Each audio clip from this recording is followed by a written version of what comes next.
Good morning.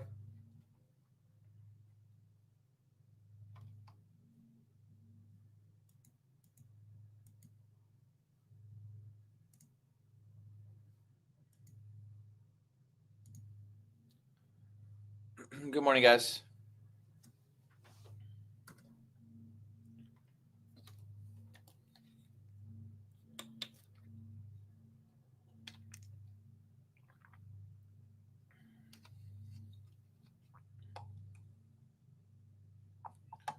Thank you, Trevor.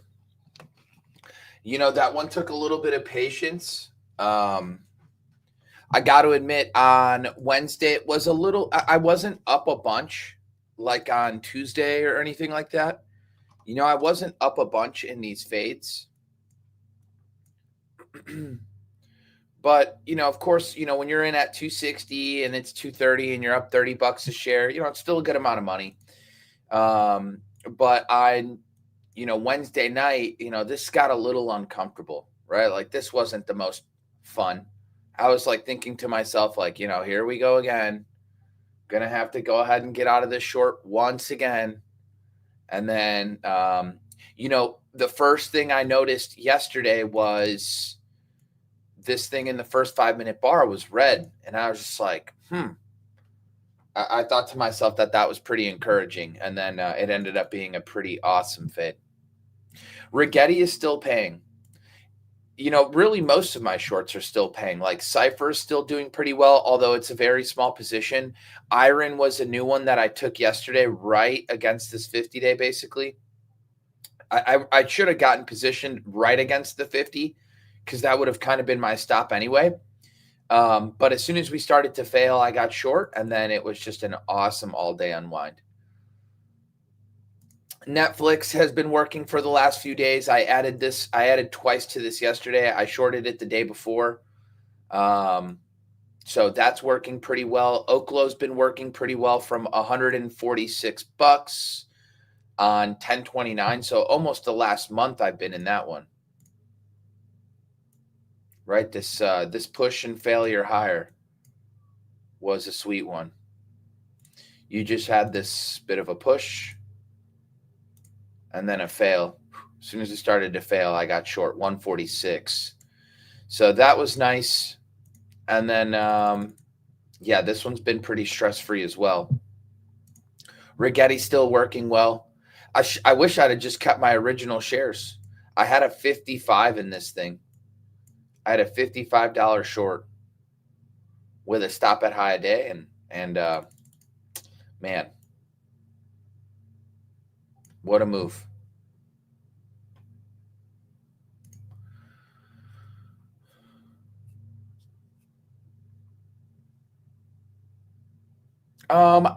Actually, I don't know. If stocks are holding in there really well, those at least at this point, those are the ones that you should at least track for relative strength to see if maybe those are leaders after the correction's done.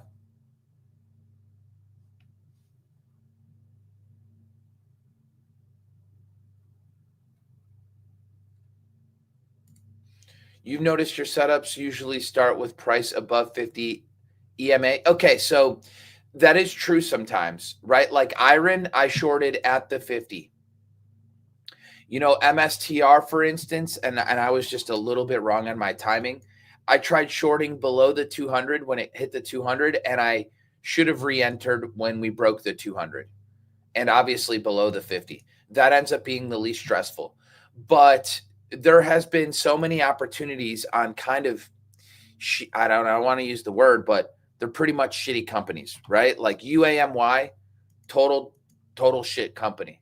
And if I'm looking at this, right, this overextension is a gift to short, right? And I had like an 18.5 on my short. I mean, look at where this thing hits. Sub $6, right? I won't be too surprised if we're at $4 and $3 not too long from now. So, something like IONQ the first time I shorted this, right? I shorted IONQ right in here, caught this little move down, and then I had covers on 10.1 and 10.2. I didn't reshort it again, but boy, this was a gift right there.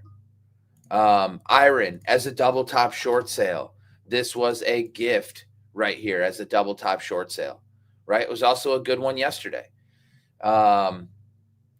Cypher against 25 on the day that it had earnings and the high volume close, and then a few days later rejected that level.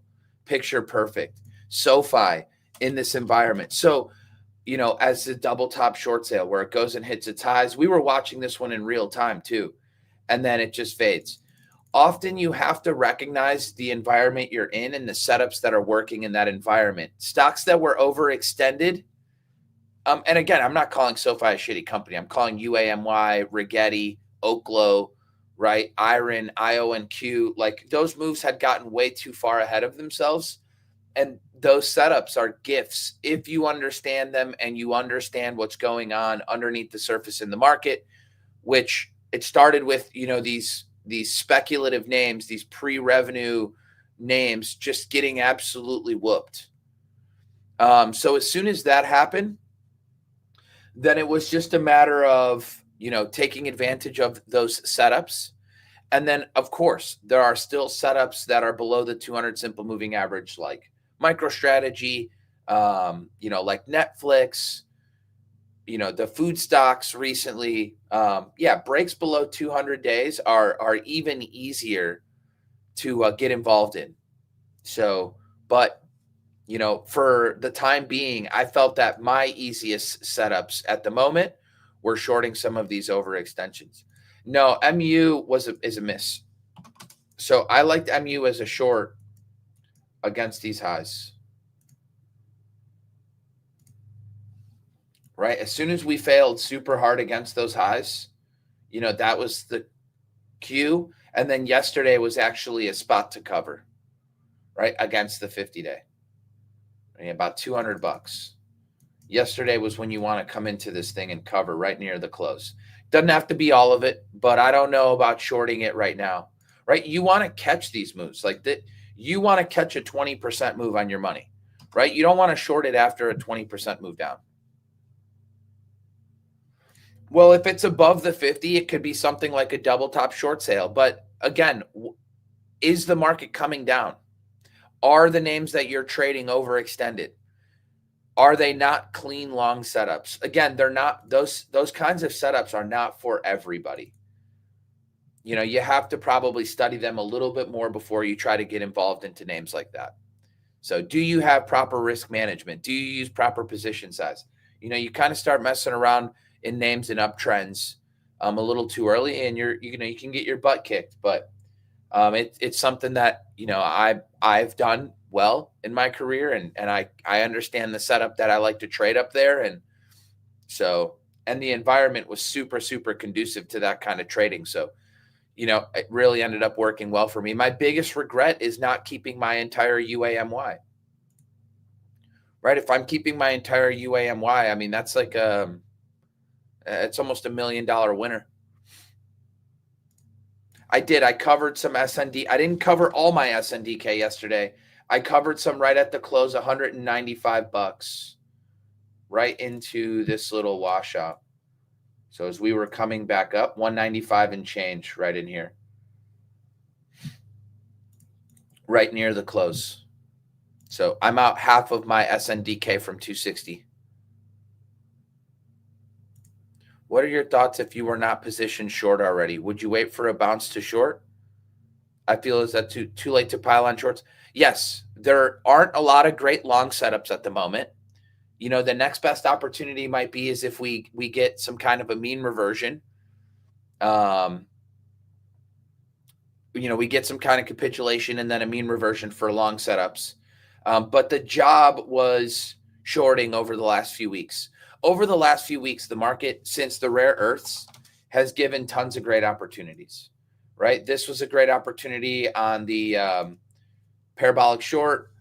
I'm not going to go through all the shorts that I've taken, but those were all really, really good opportunities. So that was the job. And if you did your job, you're already sitting in some shorts and they're already trimmed. So the job is basically done, right? My job is done. And there's not really a ton to do at the moment. My current positions right now, Cypher, I'm short from 25 bucks, so I literally nailed the high 25.06. Iron, I'm short from yesterday from $52.50. Netflix, I'm short from 110, just a little over 110. Oklo, I'm short from 146. Rigetti, I'm short from 37 and change. I've shorted this one twice, though. I've shorted this one from 55 to 35 and then from 37. I kind of missed. I was in at 42.5, but I got shaken out on 1030. And then I missed this down day and I shorted it this day here.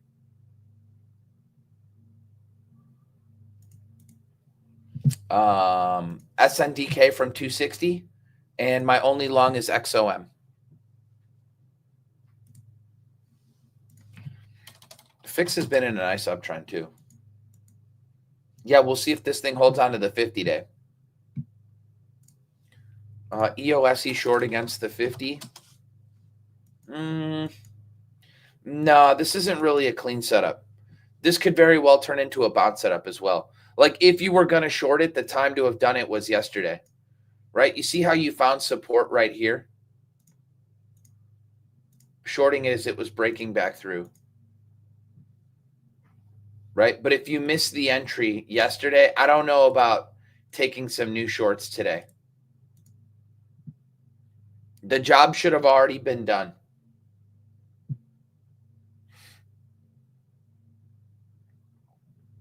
Yeah, you could look at the weakest sectors in the market. Yeah, that's always a good place to find some shorts if you really want to short. I just thought that the best opportunity set at the time was shorting the names that had gotten most overextended. You know, these like real shit companies like UAMY, for instance. I keep bringing that one up, but it was a parabolic short.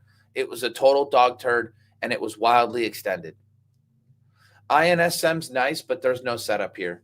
I was looking at that one yesterday. There's nothing to do here. Super, super strong chart, but where's the setup to get long? There isn't one.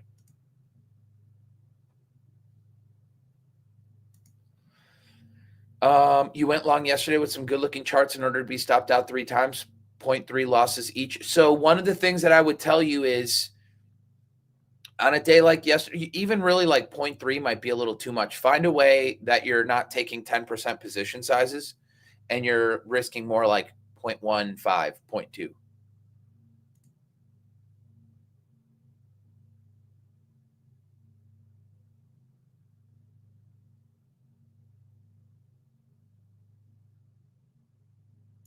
Yeah, that's normally a pretty good rule of thumb, right? The NASDAQ above the 10 and the 20 are sloping up is good for longs. Yes. Yeah, I mean, I agree with a lot of what Christian has said in the past. There's not a lot I don't necessarily agree with. He's super, super bright. Yeah, today is not the day to be shorting, right? If you were going to be shorting, I even kind of talked about this yesterday in last night's watch list video, and I was telling, the people in the room, there is no real reason to be shorting. Like yesterday, this is a gift, right? Market struggling, you get a push right into the 50 simple moving average, and then you begin to roll over, right? This is a gift because you've got such a, tight risk area, on a name that moves so quickly. But, like showing up today to short more, like where is the edge in shorting something that's down? Like there is no edge in shorting something that's down 42% in 3 weeks, right? Like what do you think you're going to get another 42% down? Like, is this thing then supposed to then go to 25 this quickly? Like, I guess it's possible, but even myself as being currently short, right? I would be expecting maybe another little bit of a down move and then some bouncing and eventually, consolidate and roll back. It might be a lot of headache, or it could be an update today. And it's just going to lead to headache. At any moment, we can get a head ripping rally, and everybody is super bearish because of the action we've recently had. So, I don't know about getting overly bearish or shorting too much today.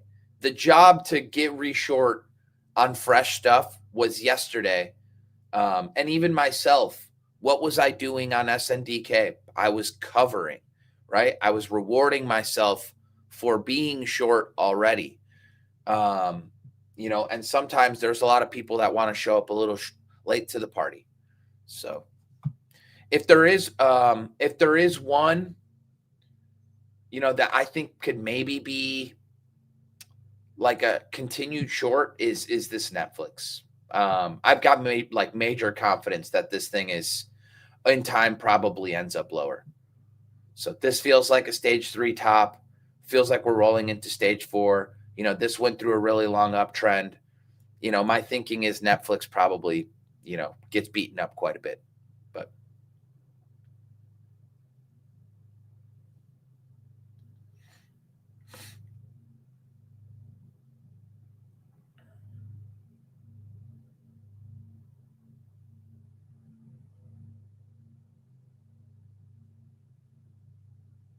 yeah, even XOM, similar deal for me. I thought it was taking out yesterday's highs, and then of course, energy is coming, markets coming down, energy's coming down, and then but these names are such slow movers. As long as you're sized right into them, it's really not that big a deal. No, I don't think you're too late to the party. I mean, you're making money right now, aren't you? Yeah, I don't think you're too late to the party at all. I mean, I've got a 110.47 average in Netflix. So, you having a 109 and change, 109.20. I mean, we're talking about a dollar here on a stock that, could potentially go a whole heck of a lot lower. So I wouldn't stress it too much.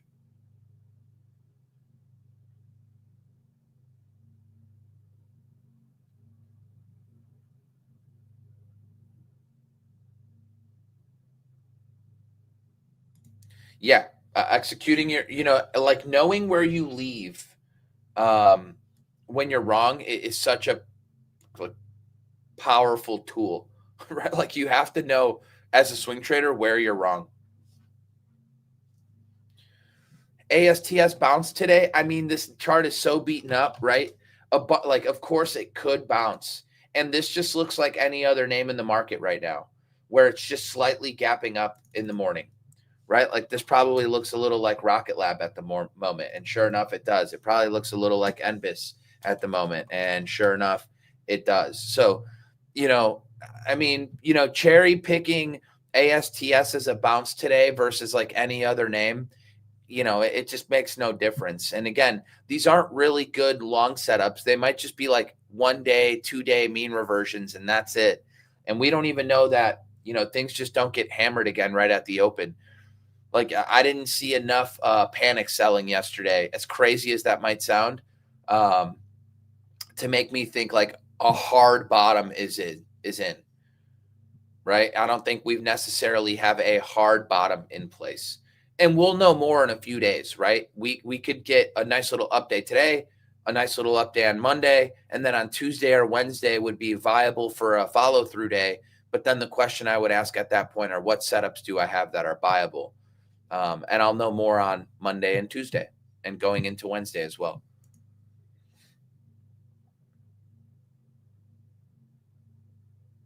Nothing, Johnny. I wouldn't have done anything differently, man. Especially not with like your Fang.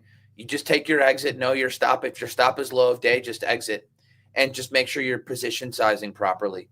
If you're taking proper position size, then that's not a big deal to get stopped out. You'll get stopped out a lot in your career, right? I'm literally wrong 60% of the time, and I make a small fortune. So you don't have to be right a lot in this game to make a ton of money. In fact, you don't want to have to be right a lot.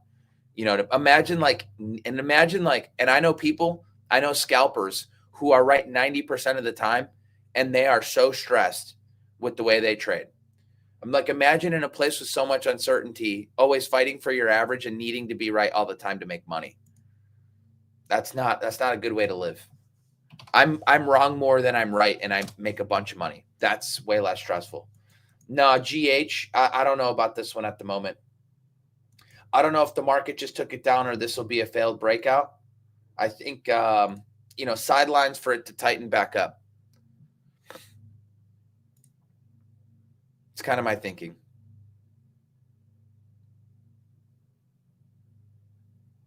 Yeah, but isn't UAMY the only anti? I don't even know what that is. I don't even know what that is, but it doesn't even matter. The reality is they were a great short as a parabolic short, and it ended up fading. I mean, I wish I had my share still. So I had an 18 and a half, and this thing's at it's got a 5 handle on it. I mean, I would be up almost 70% on my short. Yeah, sign me up.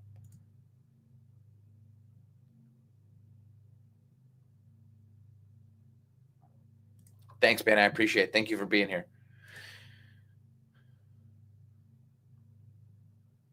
It's not short when it's not okay. So here's the thing. We noticed rare earths coming down. We noticed quantums coming down. We noticed nuclears coming down. We noticed a bunch of stocks in the market coming down. We noticed like everything was weakening. Food stocks were going down. I mean, guys, stocks outside. Okay, so and I've said this before. The best time to buy stocks is after the market has had a correction. But what are you buying? You're buying names that have been showing relative strength.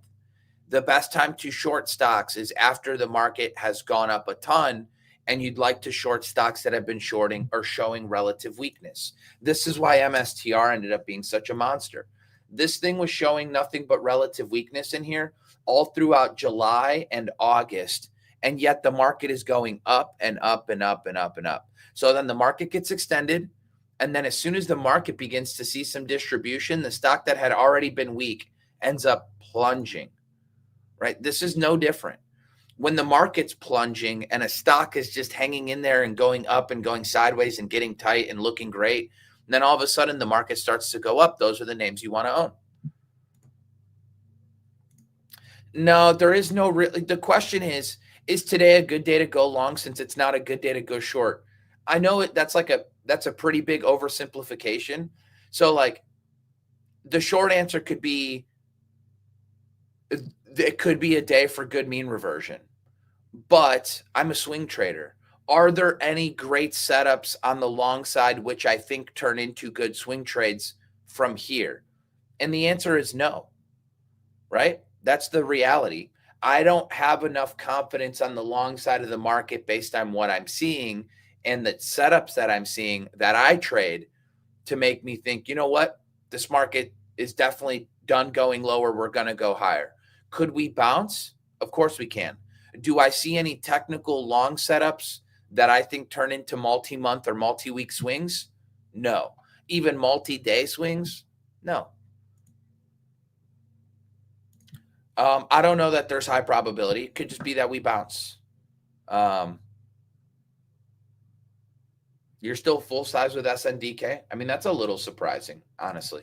I thought yesterday was too sweet of a gift on this move down to not take a little bit off the table. I mean, absolutely, we could follow through. We could go all the way to 160 probably. But, you know, you have to pay yourself into yesterday. At least that was my opinion. How many stocks do I look at the time the market opens? How to not get lost and miss opportunities when multiple stocks at the same time? Set alerts. Your alert should trigger, right? You got to have an alert system where you set an alert at a certain price level. If it hits, you get the alert. That becomes a priority. And all the stocks that you have alerts on that you really like from the night before, I literally have 6 monitors around me, right? So it's like I am seeing it all effectively. And the stocks that I'm most interested in, or the stocks that move the market, or the futures markets, I'm looking at them right at the market open. So I have a pretty good general sense of, not losing track of my stocks and what the market's trying to do.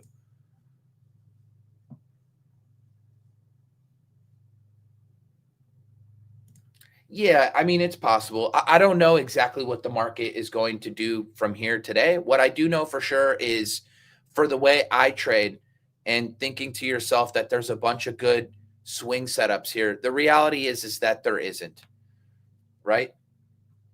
It's just that there isn't.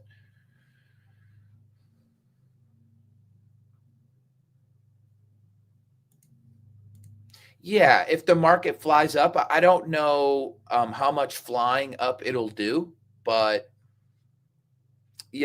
again, if the market flies up and it takes 4 hours to do, and then we're getting, to noon and to 1 o'clock in the afternoon, my time, and then there's only a couple hours left until the close, do I really want to go short something into the weekend? Right? You know, do I need to live with the potential news and it's just sometimes easier to like know when to pick your battles, Scott, and that just has something to do with situational awareness, right? The job to short was supposed to be done days ago, weeks ago in some instances, right? Like, and that's why I'm kicking myself that I still don't have some UAMY. I mean, anything. 10,000 shares would be great.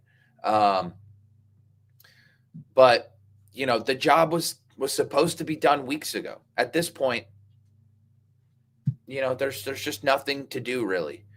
I almost wanted to not stream today, and it's kind of cold outside, but warm enough that I wanted to go golf. So, sometimes you just got to know when to. There's a time to do nothing.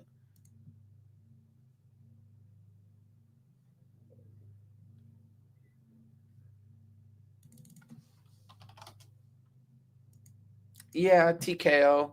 The one that's actually more similar to Netflix is Spotify. This one is effectively identical, and this one looks to be in big trouble too.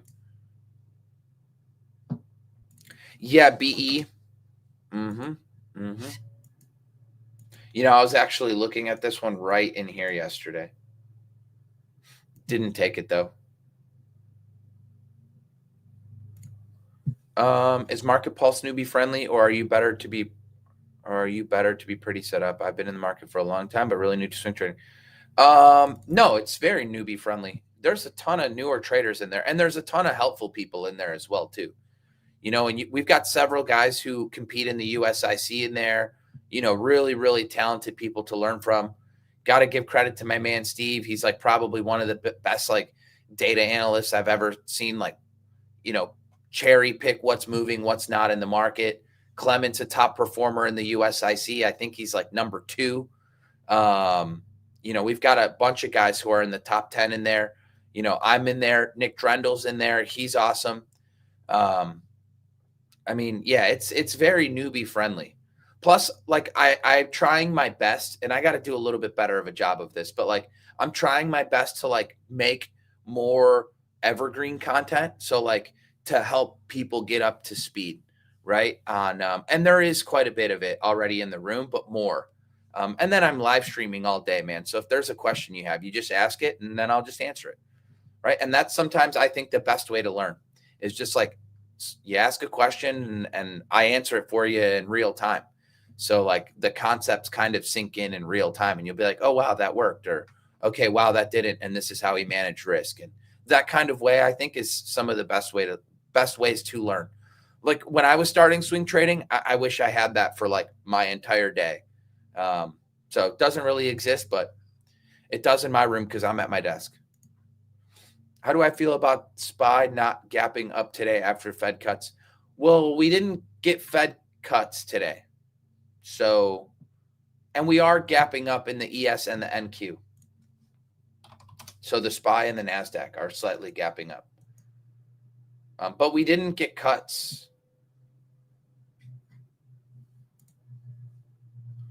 I don't know. So guys, when you're talking about the NASDAQ and the S&P 500, I try to not look at stage analysis so much on individual indices because the S&P 500 always has money flowing to it, right? There's a lot of sectors within the S&P 500 where money's always flowing to it.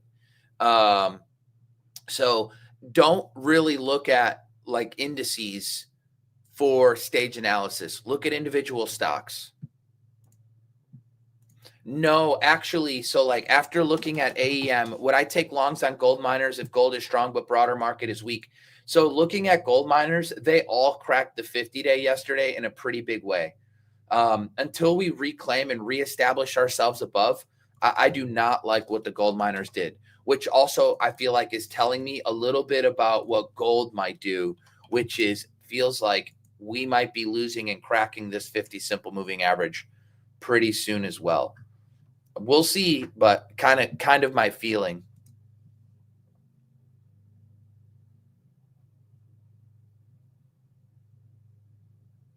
Yeah, no, I've already looked at Netflix plenty. I'm short the hell out of it, and I need more shares.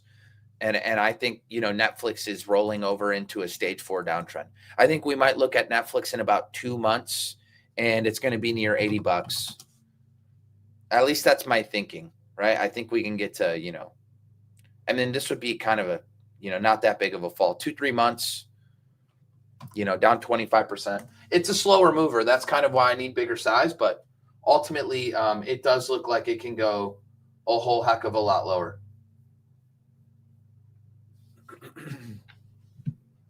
I'm not looking to buy Walmart, no. Okay, a couple things with Walmart. One, and probably the most important, it's super slow. And two, I understand it's showing relative strength, and this has built a pretty nice base for the most part, but I don't need to own Walmart, right? Like, what am I supposed to be looking for as well? Like, it's going to in a market, if it's coming down, like, how high is this thing really supposed to go? Probably it goes a whole lot higher, probable in time, but it's just too slow to like really be a name that I try to get myself into in this kind of environment.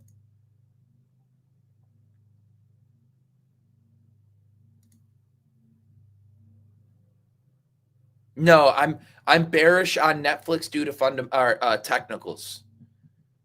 It's a late stage base, and it looks like it's rolling over into a stage 4 downtrend. Am I gonna be wrong? Well, I'm wrong 60% of the time, but at the moment I'm making money. So I'm right now. But I am wrong a lot. So kind of take that into context. I'm wrong a lot, but I'm right now. And I think that over time, this thing will end up playing itself out lower, but I don't know. Ultimately, that's why I have good risk management. I'm not going to like just burn it into my head and be like, this thing is 100% going to go down. Like nothing has to happen 100%. And I don't know for sure, that it will end up at 80, but that's kind of my thinking, right? It's just the stage 4 downtrend. It's what it looks like to me. If we're going to see a turnaround, which sectors are you looking at things moving first? Well, the best sectors at the moment are healthcare, gold, and healthcare, gold, biotech, pharmaceuticals, and energy. If you guys look on my page, I posted kind of like what themes were holding up best, and what equally weighted ETFs were holding up best. When would I use break even stop on a position? If I have it for like 2 days, I tend to try to want to improve my worst case scenario after about 2 to 3 days.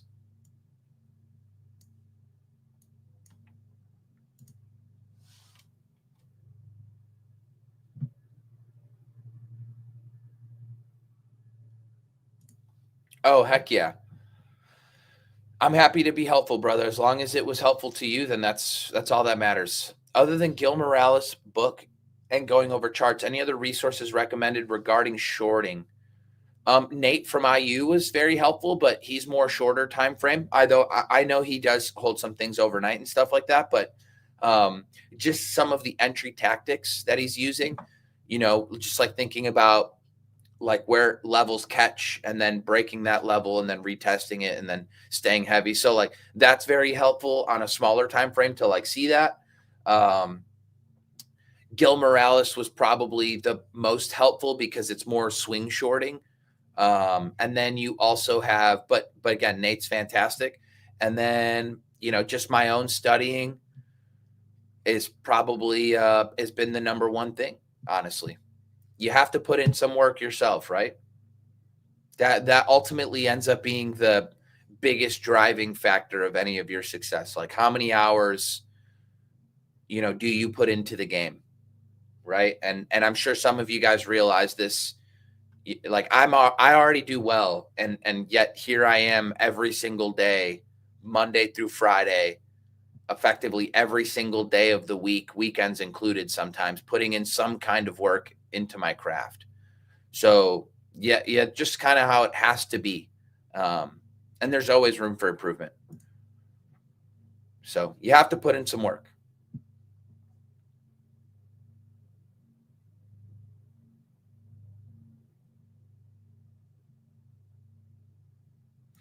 Yeah, no problem. Yeah, I think the follow through day is going to be important. And that'll kind of give us a better idea of, what we can, get involved in.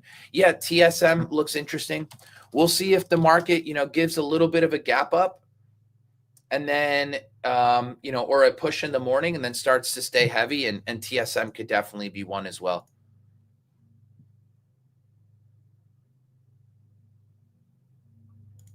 No, I don't think all sectors fall into bear markets. No, yeah, some sectors will definitely hold up, but we currently have like half of our sectors in a bear market at the moment, below their 200 day. It depends how tight of a stop I have. Depends. SNDK and iron. I am still what? You're still short. What's my opinion? Well, I didn't cover any iron yesterday because it's only day one for me. And I'm in like $8 higher, so I'm not going to mess with it. SNDK I covered almost $10 lower already, so it's got a little bounce going on today, and I covered into this weakness basically. So yeah, there's it's gonna bounce around, man. Nothing goes down in a straight line. Yesterday was a 20% down day. Plus today it's now SSR, so you kind of got to expect that short sellers, are they've been getting their ass kicked so hard on the way up that, they're probably getting blessed a little bit. And if they're short in here, they could easily be covering some. When you trimmed a position and you're trailing the remainder along the 10-day moving average, do you use a stop order or do you? No, I'm at the screens like all day. I just do it manually. If I'm going to do a stop order, it's like if I bought something today at like 9 o'clock in the morning and then I go golf, right? I'll like set a manual order. But even then, dude, like in between shots, I'm like staring at my position. You'll be hard pressed to like, find somebody who isn't looking at the markets as long as I am. I don't know that human exists, honestly. So I almost do everything manually, but there are times like, if I like, have to, my mind has to be somewhere else, then yeah, I'll set a hard limit order. But if I'm like in the position for like days now, then I don't use stops at all. Right? Like for instance, like something like Oklo, there's like a 0.00000. I mean, like there's effectively impossible for this thing to ever go back to my average in a day. So, there's just no stop on the thing. And once it's trimmed, yeah, it's done. So I wouldn't even worry about it at this point. You go to cash instead of shorting because I haven't mastered shorts yet. What's your message for traders like me? Well, here's the thing. You just use the word traders like me. I think all traders should at least be familiar with the other side of the market. I don't think you need to short, but you need to be familiar with it. One of the things about shorting that has actually improved my game is it stripped all bias, right? If I'm a long only trader, then I'm waiting for like these particular setups, and that's totally fine. And there's more money to be made on the long side anyway. But you like develop a bias, like you want your style of trading to show up right now. And that's not always what happens. So what I would kind of tell you is be comfortable with the idea of at least studying the other side of the market so that you have a better grasp of when you're long something, when it's actually starting to do something negative, so that you can maybe at least protect your long a little bit better. Like you have to know when there's a time to be short and when there's a time to be long. But again, if you like longing more, if you're just like not somebody who enjoys shorting, you don't have to, and just continue to stay patient and wait for your setups. You still have a few runners on your longs, LLY, LVS, VSCO. Yeah, let them work. If they're just runners, respect your ascending moving averages. I don't know about bounces from the 50. I mean, there might be a few, but a lot of stocks broke the 50. So Nvidia could be a late stage base. It really could be a late stage base. Apple and Google are showing relative strength. If the market were to shapen up really quickly, these feel like the leaders. Google especially. Do I take partials and close faster on shorts? Yes. Shorts have there is no ceiling on longs. Things can go up 100, 200, 300, 500% on the long side. So you want to be much more patient. But on shorts, right, 20, 30, 40, 50%, 50%, that's a huge down move. So at that point, your trade is basically done. And that's it. So that's why I personally pay myself a little bit faster on the short side because things can only really fall so much, right? Technically, they can only fall 100, but they can go up hundreds. So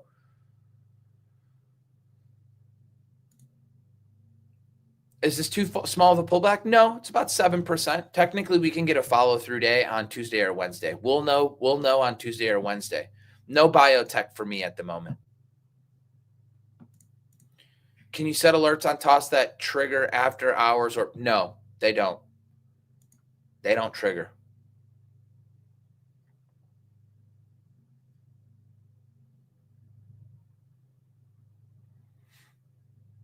Yeah, it actually, based on the way the gold miners acted yesterday, it kind of feels like gold might fail, but we'll know more. How would you manage your position in SNDK short if the market reverses and SNDK rallies? Oh, yeah, I'm not worried about that just yet. I'll be looking at something like the 60-minute chart for now, right? And as long as we're below this declining 50 and declining 200, we're fine. There's a time to go long. There's time to go short. There's time to go fishing. Jesse Livermore nailed that quote.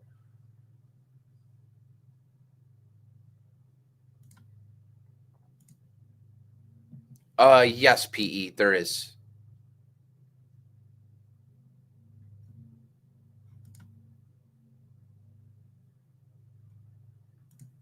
I would watch some of my after hours recap videos yesterday and scroll down to the comments.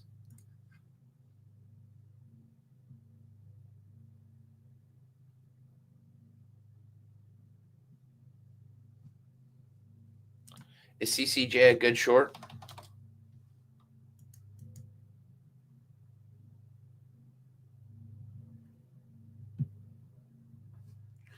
If you were going to, yesterday when it lost the 50 was the spot. I don't know at this point it makes such a good short. Maybe. But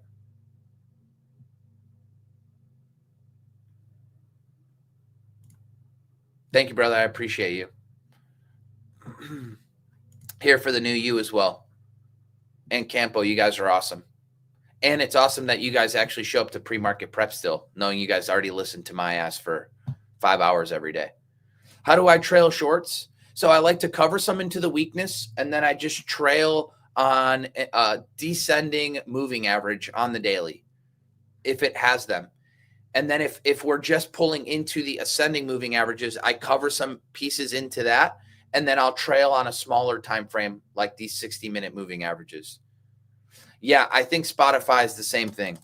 I think Spotify is very, very similar to Netflix.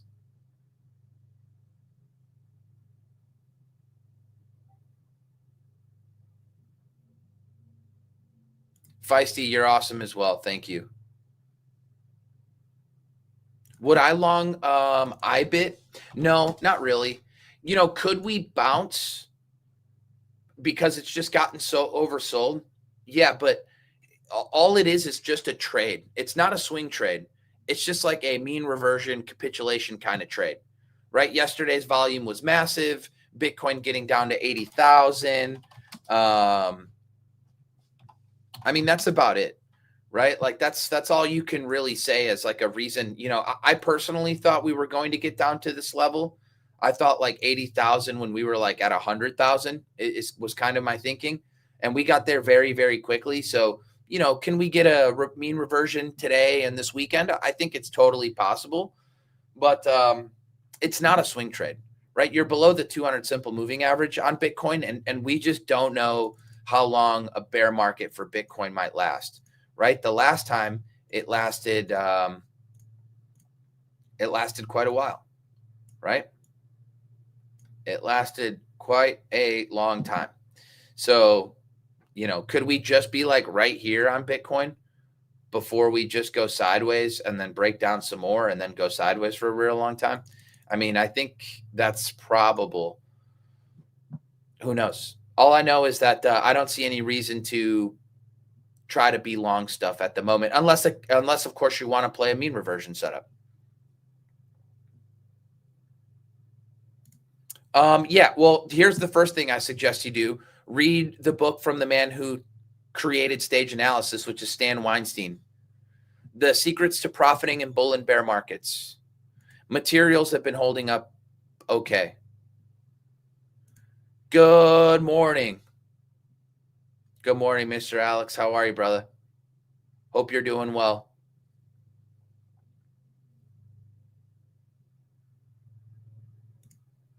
When you set your stop loss, do I look for a close above or below a key moving average is more important. Also, if like price structure has built a higher low, the moving average doesn't matter to me anymore. It's actually the low in the technical structure.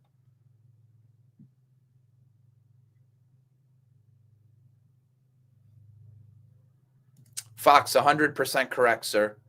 Right? It's not just a bunch of hours. It's a bunch of hours doing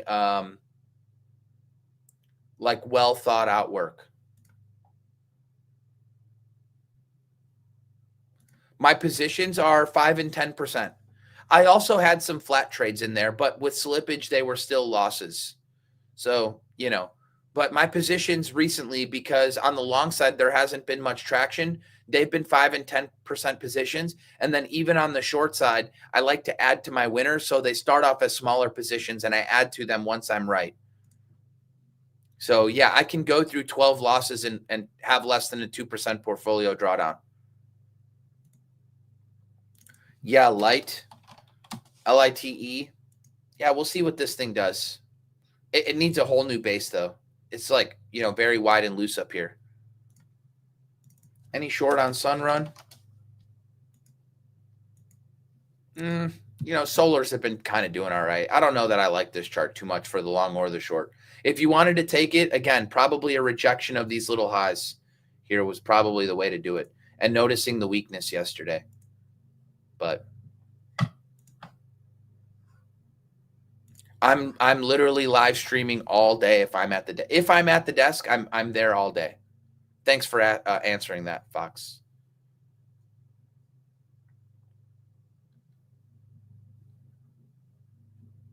What trading platforms do I like? I mean, I use Thinkorswim for charting. I like Centerpoint. I liked E-Trade before they removed E-Trade Pro. It's very disgusting, their Power E-Trade. I like Interactive Brokers. These are the only ones I'm familiar with. I mean, I used to have Trade Zero, but didn't really like that.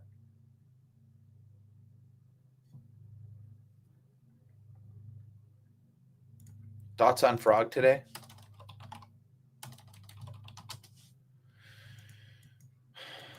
It doesn't look ready to leap higher.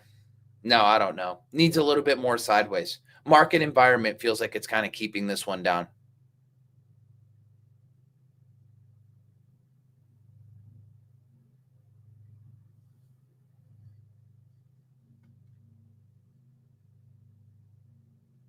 What's a way to that's actually the best way to trade is to swing trade. If you have a full-time job, the best way to trade is to be a swing trader.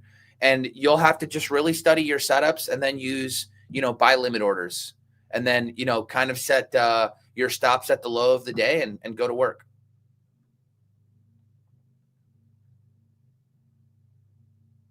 Every now and again, I'll trade a small cap name. Not often. The reality is they might be good for longs and they might even be good for shorts. But yeah, I don't find myself trading them too much because of liquidity issues, but I find them. right? But again, the reality is that the best swings are from stocks in stable uptrends. There's not a ton of small caps that are in stable uptrends. That's not totally true, but for what it's worth, like, Rocket Lab at the time was a small cap. I bought Rocket Lab down here. For anybody wondering and pounding the table on Rocket Lab, I bought Rocket Lab on 8.15. So look at it now. All right, it went up over 1,000% from where I bought it. So yeah, I'm comfortable trading small caps. Guys, I just realized market opens in 3 minutes. Much love. I got to get ready for stream myself. I will see you guys on Monday. Hopefully you guys all have a super safe weekend and an awesome trading day. Be safe out there. And I will see you guys again on Monday. You guys have an awesome weekend. Later.